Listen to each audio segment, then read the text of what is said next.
As a young 12-year-old scout, I received a Cuando gift. era un Boy Scout de 12 años, me regalaron una herramienta que deseaba para el escultismo. Era una hacha, con una gruesa funda de cuero. En la siguiente excursión, en la que dormimos afuera, llegamos de noche, mojados y frío a causa de la mucha nieve que había caído. Solo pensaba en hacer una buena fogata. Así que, con mi hacha nueva, me puse de inmediato a hacer leña de un árbol caído. Mientras cortaba, me frustró ver que el hacha no cortaba muy bien. Y aunque trabajé con más ahínco, regresé decepcionado al campamento con solo unos pocos leños. A la luz de la fogata de otra persona descubrí el problema. Me olvidé de quitarle la funda al hacha. Sin embargo, puedo presumir que la funda de cuero quedó hecha tiras. La lección, al concentrarme al cortar, solo no me percaté de otras cosas que eran vitales. Al labrar nuestra exaltación, debemos ocuparnos de todos los requisitos y no distraernos centrándonos solo en uno o dos, o en otras cosas que no tengan nada que ver. Procurar el reino de Dios produce gozo y felicidad. Si es necesario, debemos estar dispuestos a cambiar. Realizar correcciones pequeñas pero frecuentes es menos doloroso que hacer correcciones grandes. No hace mucho, la hermana Packer y yo viajamos a varios países. Preparamos nuestros pasaportes y otros documentos. Recibimos todas las vacunas, hicimos exámenes médicos y obtuvimos los visados. Al llegar, nuestros documentos fueron inspeccionados y como cumplíamos con todos los requisitos, se nos permitió entrar. Reunir los requisitos de la exaltación es como prepararse para ir a otro país. Cada uno debe conseguir su pasaporte espiritual. Nosotros no establecemos los requisitos, pero debemos cumplirlos todos. El plan de salvación contiene toda la doctrina, las leyes, los mandamientos y ordenanzas necesarias para que seamos merecedores de la exaltación.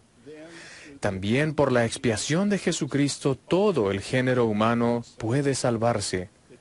La Iglesia nos ayuda, pero no puede cumplir con esos requisitos por nosotros. Ser dignos de la exaltación llega a ser el objetivo de nuestra vida. Cristo organizó su Iglesia para ayudarnos. Llamó a 15 hombres, a quienes sostenemos como profetas, videntes y reveladores, para guiar la Iglesia y enseñar a las personas. La primera presidencia y el quórum de los 12 tienen igual poder y autoridad, siendo el apóstol de más antigüedad el que es designado como presidente de la Iglesia. Los 70 son llamados a ayudar. Los líderes no establecieron los requisitos para la exaltación. Lo hizo Dios. Los líderes son llamados a enseñar, exponer, exhortar e incluso advertir para que no nos desviemos del camino, como se explica en el manual de instrucciones.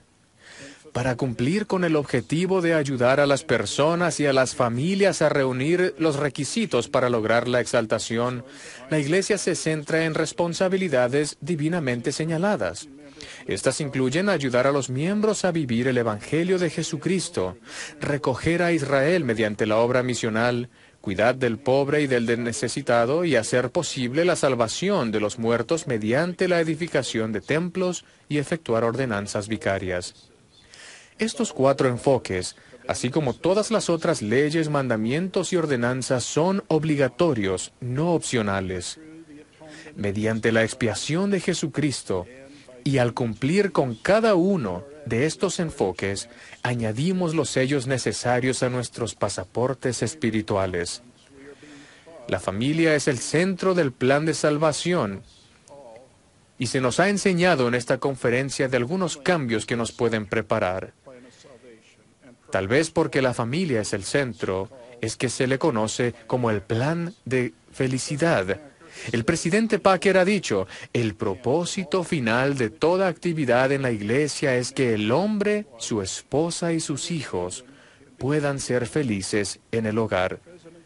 El presidente Spencer W. Kimball dijo, nuestro éxito individual y como Iglesia mayormente quedará determinado por cuán fielmente nos centremos en vivir el Evangelio en el hogar. La obra del templo y de historia familiar forma parte de vivir el Evangelio en el hogar. Y debe ser una actividad familiar más que una actividad de la iglesia. La primera presidencia y el quórum de los 12 han hecho un hincapié renovado en la historia familiar y la obra del templo.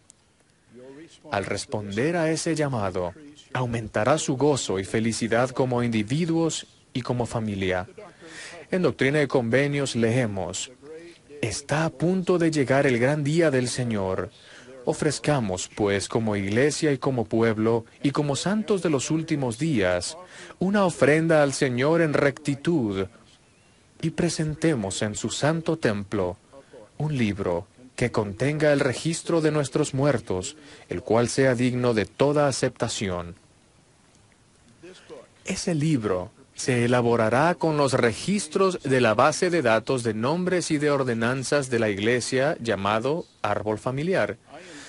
Yo verifico y agrego registros a esa base de datos porque deseo que los nombres de aquellos a quienes amo estén en el libro. ¿Ustedes no? La sección 128 de Doctrina y Convenios dice: pues sin nuestros antepasados, nosotros no podemos perfeccionarnos, ni ellos pueden perfeccionarse sin nosotros. La historia familiar es más que genealogía, reglas, nombres, fechas y lugares. Es más que centrarse en el pasado. La historia familiar también incluye el presente a medida que creamos nuestra propia historia. Incluye el futuro al darle forma a través de nuestros descendientes. Por ejemplo, una joven madre que comparte relatos y fotos de su familia con sus hijos está haciendo historia familiar. Al igual que participar de la Santa Cena, asistir a las reuniones, leer las Escrituras y hacer oraciones personales, la obra de historia familiar y del templo debe ser una parte habitual de nuestra adoración. La respuesta de los jóvenes y otras personas a estas invitaciones sirve de inspiración y demuestra que esta obra la pueden hacer todos los miembros de cualquier edad. Como explicó el elder Quentin Cook, ya tenemos la doctrina, los templos y la tecnología. Hacer la obra ahora es mucho más fácil y la única limitación es la cantidad de miembros que hacen de ello una prioridad. La obra aún requiere tiempo y sacrificio, pero todos pueden hacerla, y con relativa facilidad comparada con hace unos años. A fin de ayudar a los miembros, la Iglesia ha reunido registros y facilitado herramientas para que gran parte de la obra pueda hacerse desde casa o en los barrios y en el templo. La mayoría de los obstáculos se han eliminado. Cualquiera que sea su percepción pasada, ahora es diferente.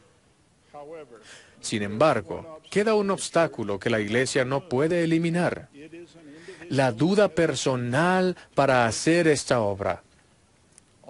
Todo lo que se requiere es una decisión y un pequeño esfuerzo. No hace falta disponer de una gran cantidad de tiempo. Un poco de tiempo de manera constante generará el gozo de la obra. Tomen la decisión de dar un paso, de aprender y de pedir ayuda a otras personas. Los ayudarán.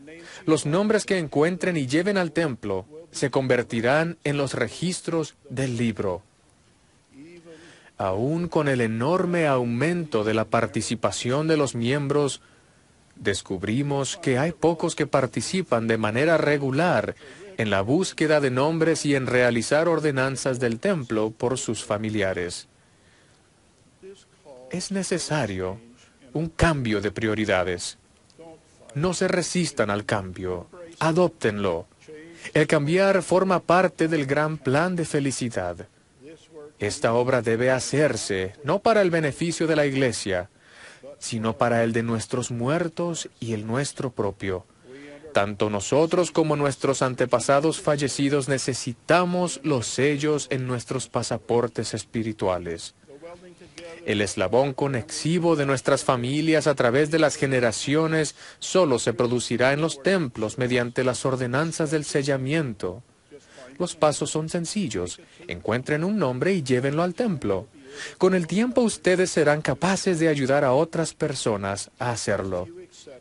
Salvo unas pocas excepciones, todos pueden hacerlo. Hay bendiciones tangibles inherentes a esta obra. A muchos padres y líderes les preocupan las condiciones del mundo actual y su influencia en las familias y los jóvenes. El elder Bednar ha prometido: invito a los jóvenes de la iglesia a aprender sobre el espíritu de Elías y les prometo que serán protegidos contra la creciente influencia del adversario. A medida que participen en esta obra sagrada y lleguen a amarla, serán protegidos en su juventud y durante su vida. Hermanos y hermanas, ha llegado la hora de quitarle la funda a nuestras hachas y ponernos a trabajar. No debemos sacrificar nuestra exaltación ni la de nuestra familia por intereses menos importantes. Esta es la obra de Dios, que deben llevar a cabo tanto los miembros como los no miembros, jóvenes y mayores, hombres y mujeres. Concluyo con las palabras de la primera estrofa del himno 324 en inglés, cambiándole una palabra. Levantaos, santos de Dios, dejad de dar menos, dad corazón, alma, mente y fuerza, y al Rey de Reyes servid. Jesucristo es el Rey. Testifico de Él en el nombre de Jesucristo. Amén.